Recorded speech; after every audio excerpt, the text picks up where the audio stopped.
Hey everyone, welcome back. My name's Dustin Grice, and today we are going to do a game discussion. We're going to talk about this one right here, Dark Souls 3, brought to us by those crazy kids at From Software. And there's a lot of speculation out there that this is the end of the series, and what a way to go. Had a fantastic time with Dark Souls 3, and if you don't know my history with this series, it was a series that when I first started playing it, I didn't understand, I despised, and I said, I'm never playing this series again. And then it was always a thorn in my side. Like, I should like this game, I should play this game, I should beat this game. So I gave the series another shot, and actually, through the help of some of my friends here on YouTube, actually started to really enjoy the series and played all of them kind of in a marathon last year, and really had a great time with it. And of course, when this came out, pre-ordered it, got it day one, and loved every second of it. Although there is something about it that I'll talk about that I feel is maybe a little lazy, but that's just me. But like I said, this is supposedly the end of the series. I guess we'll see what happens in the future. Of course, Dark Souls is a huge moneymaker, so they, From Software, be making a very big artistic statement by saying, you know, we're not going to, that's it, that's the trilogy, we're done. I would expect to see a Dark Souls 4, maybe not for a while. Hopefully they do something a bit different, lore-wise, theme-wise, because it kind of does feel like this game, of course, I have no idea what's going on storyline-wise, because Dark Souls story, you have to sort of piece it together from things that NPCs say, from item descriptions. I'm going to wait. Someone's going to go out there and compile the lore. I'm going to figure out what this is all about. But just some of the places you go and the general feeling, it really does feel like this one's trying to wrap things up. Dark Souls 1 was all about fire and the first flame and all that kind of stuff. The second one was a little bit of a departure, where it talked about like trying to cure the undead curse on humanity. And the third one really goes back to the whole idea of the first game, which is the first flame and that kind of stuff. But it deals with it in a bit of a different way, in that instead of being the chosen undead, you are the the unembered ash or something like that. They always refer to you as Ashen One. So, you know, this game is very big on ash and, you know, sort of the fire burning out and all that kind of stuff. So it does feel sort of like an end to the cycle, and depending on your choice at the ending of the game, which I kind of screwed myself into one ending, which is the fire linking ending. I really need to go back. I started a new game plus. I really need to go back and do the other ending, because I didn't realize the choice I made at a certain point in time locked me into an ending, and whoops. But now I know, and I'll be able to make the other choice when I go back to this, because I do plan on going back to this one and going through it again. So yeah, I can't really talk about the storyline very much, because these games are very cryptic, and I usually wait until someone compiles a lore wiki that I can just go through and sort of read everything. Gameplay-wise, it's the Dark Souls gameplay that you know and love. It feels a bit faster, and some enemies feel like they're ripped straight out of Bloodborne. So if you didn't like the speedier combat of Bloodborne, you might have a bad time with this one. I just sort of embraced it and said, okay, we're going to throw some Bloodborne cast-offs in here. And I guess that's where I should start talking about sort of my general feeling of laziness with this game.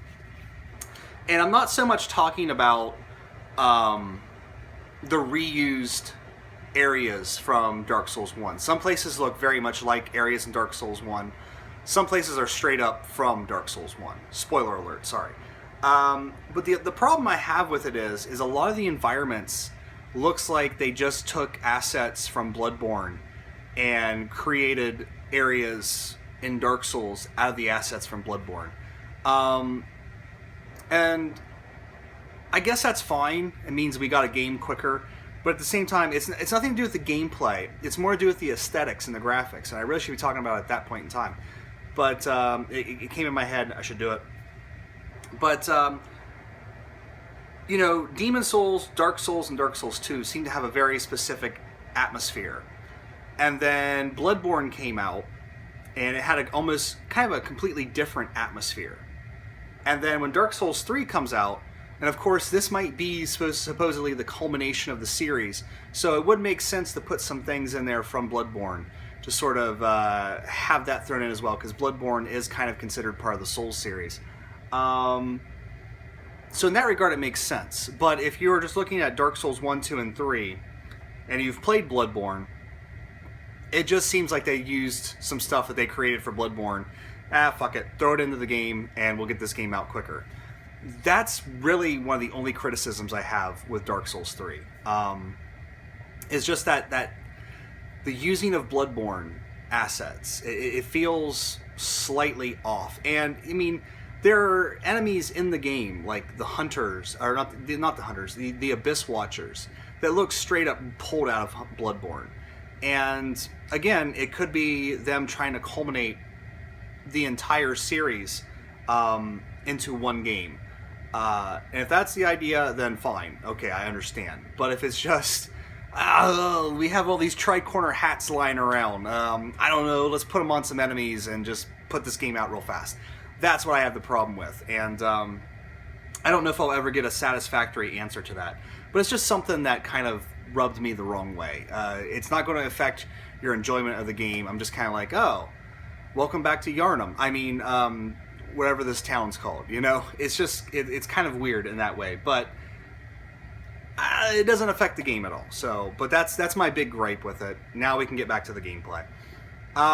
Same Dark Souls that you either love or you hate, or you love to hate, or you hate to love. The combat does feel a little sped up, but other than that, I mean, it's just a further refinement of what was started in Demon Souls and what we've kind of been progressing through in the series. I don't think there's any real surprise. I don't think anyone really expected any big gameplay surprises with Dark Souls 3. They kind of have a formula that works and people really dig, and I feel like it's one of those things where if they fucked with the formula too much, people would bitch and complain. There are some people out there that really dislike Bloodborne because it did kind of fuck with the formula. But, you know, it's its own thing. And I don't know. It's going to be interesting to see where From Software goes from here. If they go into another Souls game, if they make Bloodborne 2.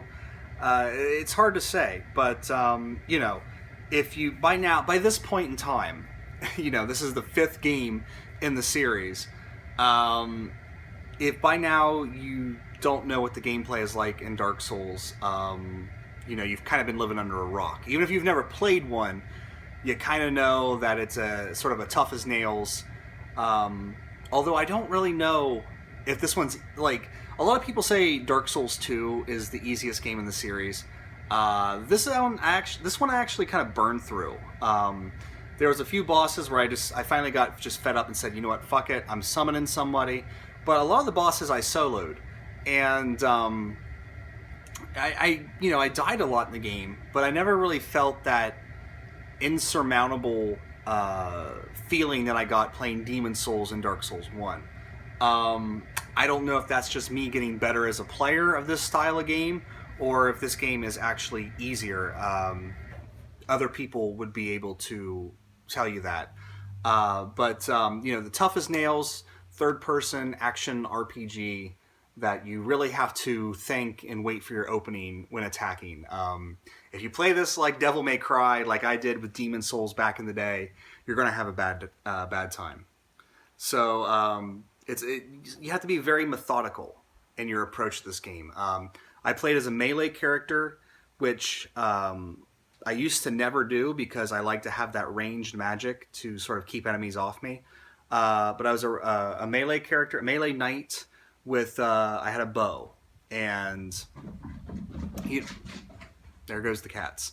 And I had to really kind of think, you know, I'd go into a situation, I would get destroyed, and then I'd kind of sit and think about, well, how can I approach this in a different way? And I would use my bow to draw enemies out one at a time, or I would just completely annihilate them with the bow, and pick my battles. And had a really great time sort of slowly, methodically moving through the environments. The level design goes back to the Dark Souls 1 and Bloodborne style, where things feel a little bit more vertical than horizontal.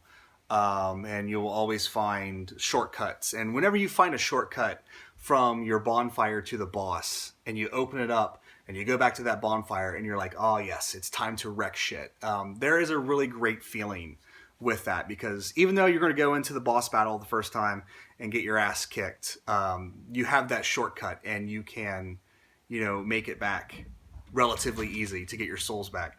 So there is a really a great sense of reward in this game. And I think, by now people know that, it's a very sort of risk versus reward, and you sort of feel really good at the end of the day when you manage to, get past that insurmountable boss that you're stuck on. Graphics-wise, this takes a cue from Bloodborne. It kind of uses that same upgraded engine. Everything looks amazing. No real complaints with the graphics. I mean, the game looks phenomenal, especially when you get to some of the great vistas that are in this game. And that was one of the big problems I had way back in the day, is like, I love exploring these environments and seeing all these sites that From Software, because they're very meticulous and they're creating worlds. And I wanted to explore these worlds so bad, but I just could not wrap my brain around the gameplay.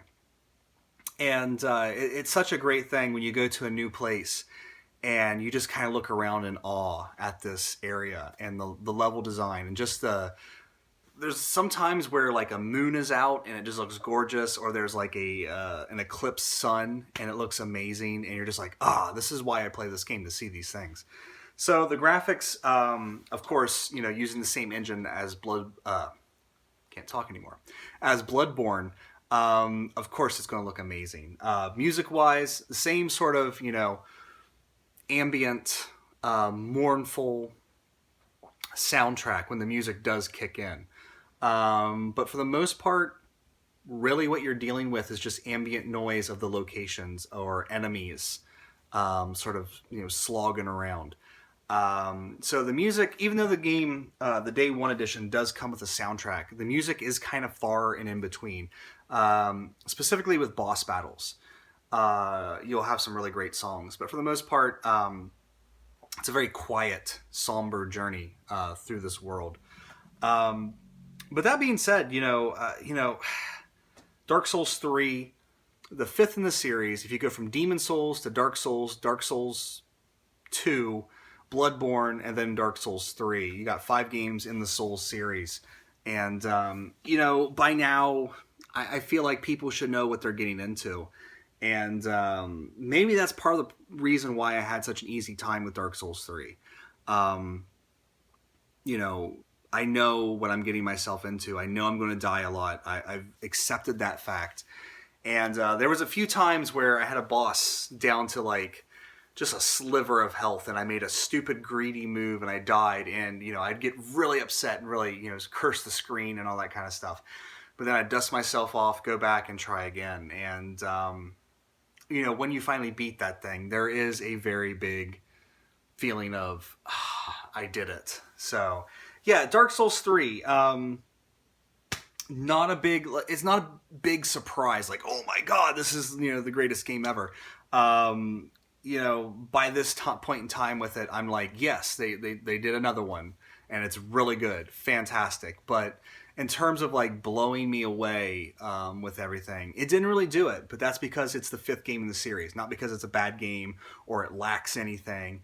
It's just I played all 4 of them last year. I'm playing the 5th one, and while I really want to go back to it and start that New Game Plus and really work my way through it again and try to get that other ending, at the same time, I'm not like sitting here going, I can't believe what I just played, because, while the games do get better in certain regards as you go through them, at the same point in time, it is kind of the same game each time. Although Demon Souls is a little bit different, and the Dark Souls series is a little bit different than Bloodborne.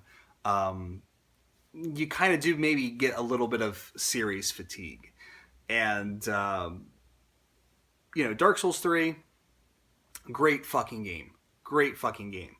But like I said, it didn't really differentiate itself enough from the series. That's not a problem. A lot of people want nothing more than this game to come out sort of on a yearly basis, I guess.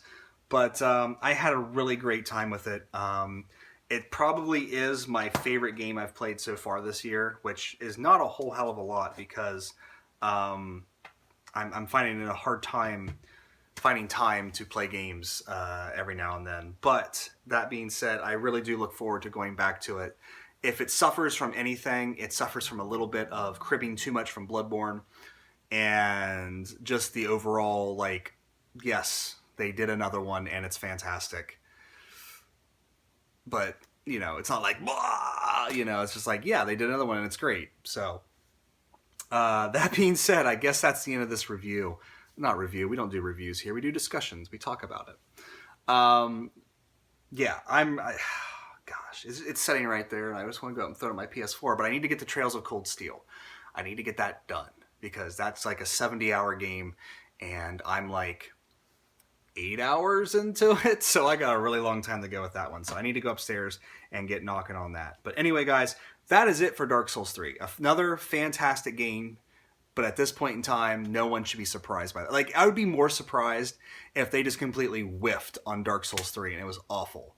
Like, that would be more surprising and more, my hair would be blown back than Dark Souls 3 as it is right now, because it's great, and that's exactly what I was expecting, so it doesn't, like, blow me through the wall. It's weird how that is. Like, it's great, and that's kind of disappointing. I don't know. It sounds like it's disappointing. But anyway, that is it for this video. I want to thank you guys so much for watching. Take care. I'll see you next time.